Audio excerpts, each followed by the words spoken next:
สัมมาสัมพุทธัสสะตรัสรู้ชอบได้โดยพระองค์เองนะโมยังพุทธานุสติยังกโรมาเสตังโมปันนังภะคะวันตังเอวังกัลยาโนกิตติศักโรอาภุคโตก็กิตติศักดิ์อันงามของพระผู้มีพระภาคเจ้านั้นได้คงไปแล้วอย่างที่ว่าเยติปิโสภะคะวาพระเหตุอย่างนี้อย่างนี้พระผู้มีพระภาคเจ้านั้นอะระหังเป็นผู้ไกลจากกิเลสสัมมาสัมพุทโธเป็นผู้ตรัสรู้ชอบได้โดยพระองค์เองวิชาจารณะสัมปันโนเป็นผู้ถึงพร้อมด้วยวิชาและจารณะสุขโตเป็นผู้ไปแล้วด้วยดีโลกวิทูเป็นผู้รู้โลกอย่างแจ่มแจ้งอันรถบาโรปุริสาธรรมสารถิเป็นผู้สามารถฝึกบุรุษที่สมควรฝึกได้ยังไม่มีใครยิ่งกว่าสัทธาเทวมนุษย์สามังเป็นครูผู้สอนของเทวดาและมนุษย์ทั้งหลายพุทโธเป็นผู้รู้ผู้ตื่นผู้เบิกบานด้วยธรรมภควาติเป็นผู้มีความจำเริญกันแน่คำสั่งสอนสัตว์มยังพุทธาวิกิติงกโรมาเสพุทธวาระหันตัปปะระภาลิกุณาภิโตพระพุทธเจ้าประกอบด้วยคุณมีความประเสริฐแห่งพระอรหันตคุณเป็นต้นส่วนทาวิญาณกรุณาหิสัมมาคัตโตมีพระองค์อันประกอบด้วยพระญาณและพระกรุณาอันบริสุทธิ์โพธิสิโยสุชนะตังกัมมรังวัสุโรพระองค์ใดทรงกระทำชนที่ดีให้เบิกบานด้วยอาธิธรรมบัวให้บานวันนามนังกัมมรังนังสิราสาสิเนนังข้าพระเจ้าไหว้พระจินนสีผู้ไม่มีกิเลสพระองค์นั้นด้วยเสียงกล่าวพุทโธโยสัพพปานินังสารนังเกมะมุตตะมังพุทธเจ้าพระองค์ใดเป็นสารณะอันเกษมสูงสุดของสัตว์ทั้งหลายปัทมา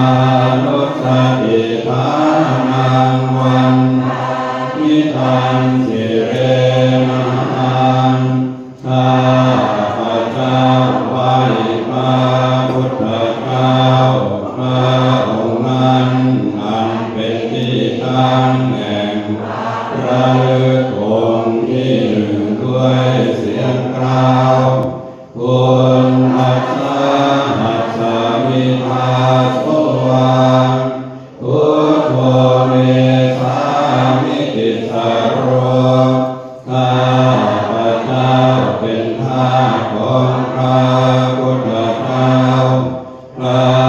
พุทธเจ้าเป็นมหามีอิสระเหนือข้าพเจ้าพุทโธทุกขัสสะภาคาจะวิชาตาจนิตัสสเมพระพุทธเจ้าเป็นเครื่องกำจัดทุกข์และทรงไว้ซึ่งประโยชน์แก่ข้าพเจ้าควรรักษามิยาเตมิสริรังชีวิตันติทานข้าพเจ้ามอบกายถวายชีวิตนี้แด่พระพุทธเจ้าวันทันโตนั้นจะริสามิพุทธเสวะสุโพธิตังข้าพเจ้าผู้ไว้อยู่จากพระพุทธธรรมซึ่งความตรัสรู้ดีของพระพุทธเจ้านาทิเมสรณังปัญญาพุทโธเมสรณังวรังของข้าพเจ้าไม่มีพระพุทธเจ้าเป็นสรณะอันประเสริฐของข้าพเจ้าเยเตนะสัพพะวะเทนะปัจจยังสาธุสาสนเนด้วยการกล่าวคำสัตย์นี้ข้าพเจ้าพึงเจริญในพระศาสนาของพระศาสดาพุทธังเอวังธรรมังเอนะ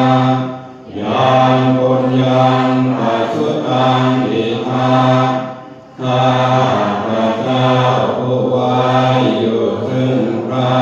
พุทธเจ้าได้หวั่นไหวบุญใดในบัดนี้สัพเพปิอัมภารายาเมมาเยสุปัสสะเตทัสสะอันตรายทั้งปวงอย่าได้มีแก่ข้าพเจ้าด้วยเหตุแห่งบุญนั้นอาเยนะวะด้วยกายก็ดีด้วยวาจาก็ดีด้วยใจก็ดีพุทเทกุกัมมังปะกะกังมะยายังกรรมนาผิดเพียงอันใดที่ข้าพเจ้ากระทำแล้วในพระพุทธเจ้าพุทโธปฏิคันหะตัวทยันตัง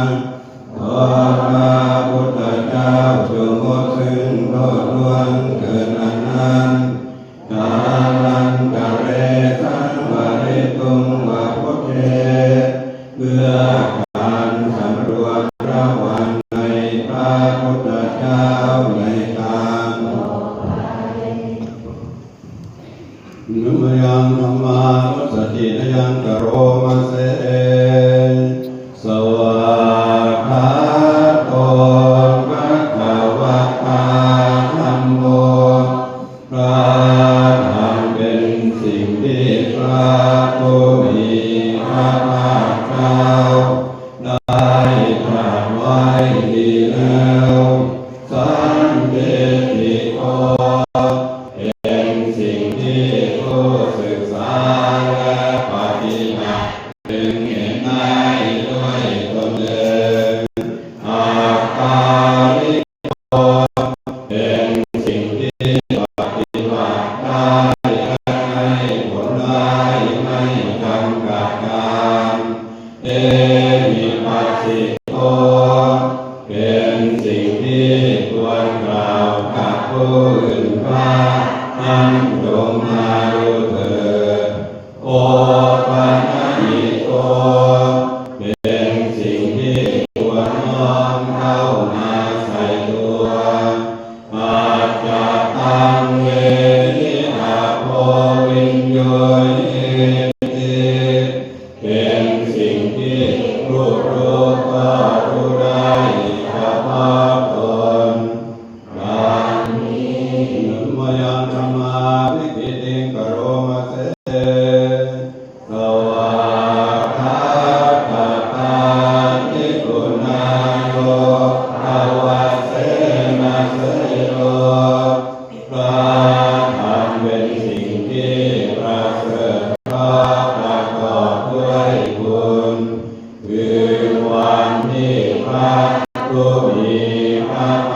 เจ้าตรัสไว้ดีแล้วเป็นต้นโยนะกัปปะกัปปะริยติวิโมกขเวโทเป็นธรรมะจำแนกเป็นมรรคผลอริยและนิพพานธัมโมปุโรกัปปะกัปปะกัปปะทาริธาริเป็นธรรมทรงไว้ซึ่งผู้ทรงธรรมจากตกไปสู่โลกที่ชั่ววันธรรมานันตมหารังวราคัมมะเนตังข้าพระเจ้าไหว้พระธรรมอันประเสริฐนั้นอันเป็นเครื่องกระดับเสียซึ่งความมืดธัมโมโยสัพพะปานินังสารนังเทนะโลกานังพระธรรมใดเป็นสารณะอันประเสริฐสูงสุดของสัตว์ทั้งหลายทุติยานุสติภานังวันมิตังสิเรนะหังข้าพระเจ้าไหว้พระธรรมนั้นอันเป็นที่ตั้งแห่งระลึกองค์ที่สองด้วยเสียงกล่าวธัมมัสสะหัสสมิทาโสวาธัมโมเมสานิติสโรข้าพระเจ้าเป็นทาสของพระธรรมพระธรรมเป็นนายที่สละเนื้อข้าพระเจ้าธัมโมทุกขาสัพพะทาจักขิทาตาจะนิปัสสัมเมพระธรรมเป็นเรื่องนำจากทุกข์และทรงไว้ซึ่งประโยชน์แก่ข้าพระเจ้าธัมมัสสะหันมิยาเตมิสาริลังชีวิตังปิทังข้าพระเจ้ามอบกายถวายชีวิตนี้แด่พระธรรมวันทันโกหันกาลิสามิธัมมาเสวะสุธรรมตังผู้ไหว้อยู่จากประพฤติธรรมซึ่งความเป็นพันปีของพระธรรมนาทิเมสรณังอัญญังธัมโมเมสรณังวารังของข้าพระเจ้าไม่มีพระธรรมเป็นสารณะอันประเสริฐของข้าพระเจ้าเยเตนะสัพพะวะเทนะวัฏฏัยยังสัพพุสาสเนด้วยการกล่าวคำสั่งนี้ข้าพระเจ้าพึงเจริญในพระศาสนาของพระศาสดาธัมมังเมวังนามานินายังปุญญังปัสสุทังอิทาข้าพระเจ้าผู้ไหว้อยู่ซึ่งพระธรรมได้ขวนขวายอยู่ใดในบัดนี้สัพเพปิอันตรายานิมาเยสุตัสสะเทสัสสะอันตรายทั้งปวงอย่าได้มีแก่ข้าพระเจ้าด้วย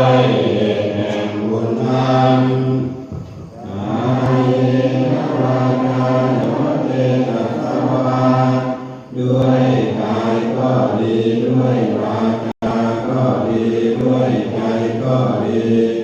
ธรรมเมอุกัมมังปะกะตังนิยายังในที่ข้าพระเจ้ากระทำแล้วในพระธรรมธัมโมปฏิคันหตัวชยันตังขอพระธรรมจงงดซึ่งโทษล้วนเกิดอันนั้นนาลันตะเรสังวริตุงวะธัมเมเพื่อการสำรวมระวังในพระธรรมในการต่อไปนุมยังสังฆานุสติยังกโรมะเสสุปฏิปันโนภะคะวะโตสาวกสังโฆสงฆ์สาวกของพระผู้มีพระภาคเจ้าหมู่ใดปฏิบัติดีแล้วบุญสุปฏิปันโนภะคะวะโตสาวกสังโฆ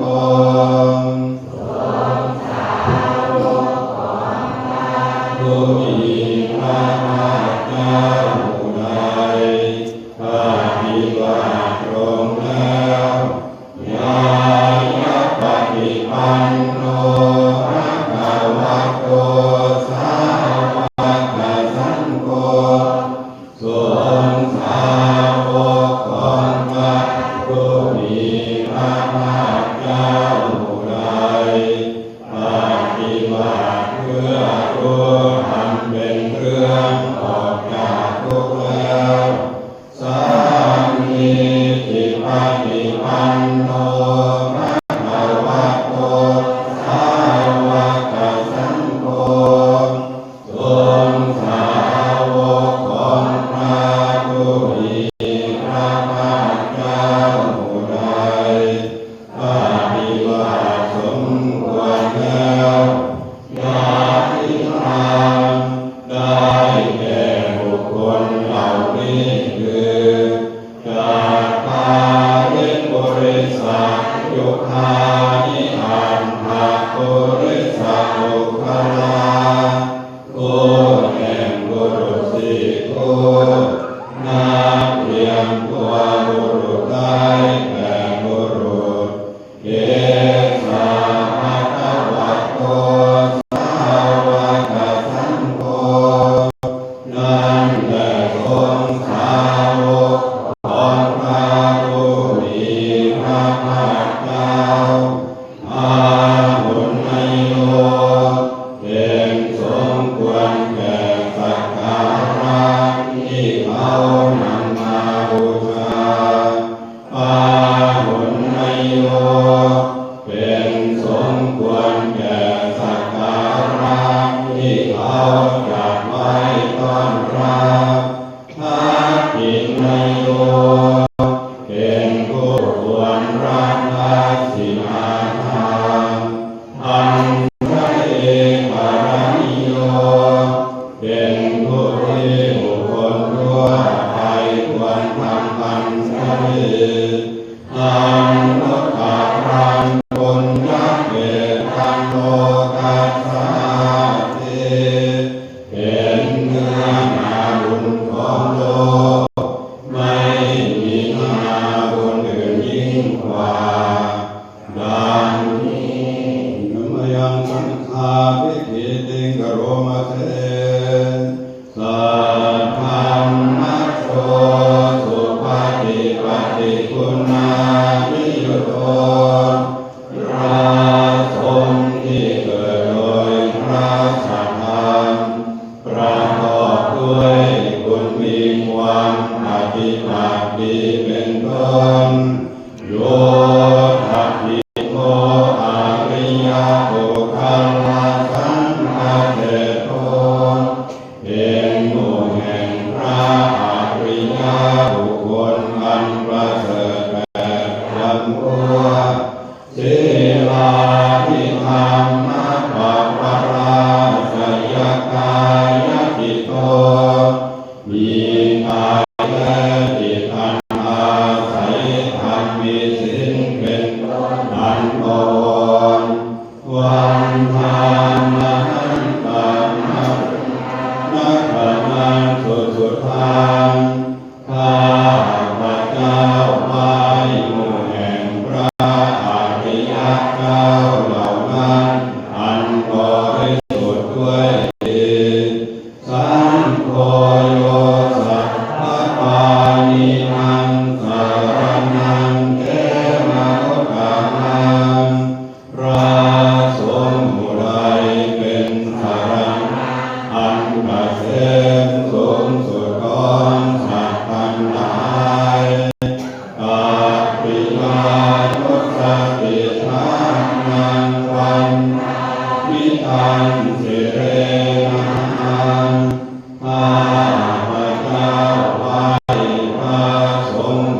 นิทาโส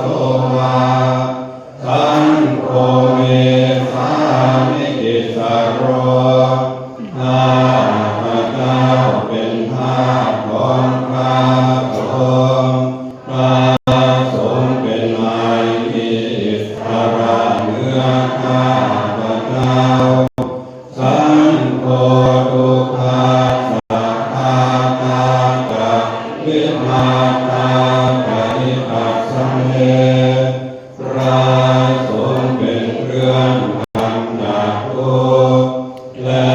ทรงไว้ซึ่งประโยชน์แก่ข้าพระเจ้าสังฆทานังนิยาเทมิปริรังจิริมันติทังมอบกายถวายชีวิตนี้แด่พระสงฆ์วันทันโตหังกเรสามิสังฆโสปฏิปันนะตังข้าพระเจ้าผู้ไว้อยู่จากประพฤติธรรมซึ่งความปฏิบัติดีของพระสงฆ์นักขิเมสรณังอัญญังสังโฆเมสรณังวรังสารณะอื่นของข้าพระเจ้าไม่มีพระสงฆ์เป็นสารณะอันประเสริฐของข้าพระเจ้าเอเกนะสัพพะวัตเตนะวัฏฏยังสัพพุทธัสสะเนด้วยการกล่าวคำสัตย์นี้ข้าพระเจ้าพึงดำเนินพระศาสนาของพระศาสดาสังฆังเมวังธรรมาเนนะยังปุญญังอสุตังอิทังข้าพระเจ้าผู้ไว้อยู่ซึ่งพระสงฆ์ได้ขวนขวายบุญใดในบัดนี้สัพเพปิอันธารายามิมาเยสุปัสสะเตทัสสะอันตรายทั้งปวงอย่าได้มีแก่ข้าพระเจ้าด้วยเหตุแห่งบุญนั้นอาเยนะวาจาสัพพะเจนะสวาด้วยกายก็ดีด้วยวาจาก็ดีด้วยใจก็ดีสังเฆอุคมังปะกตังมยายังกำนาปิเตียงอันใดที่ข้าพระเจ้ากระทำแล้วในพระสงฆ์และตัวเกินทางขอพระสงฆ์จงงดซึ่งโทษทวนเกินนั้นกาลันทะเรสังมาริตุงมาสังเก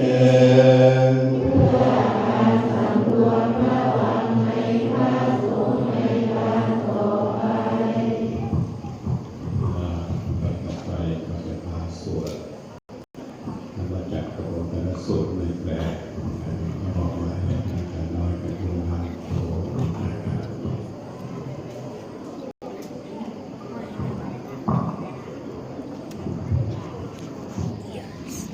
สุดปะนี่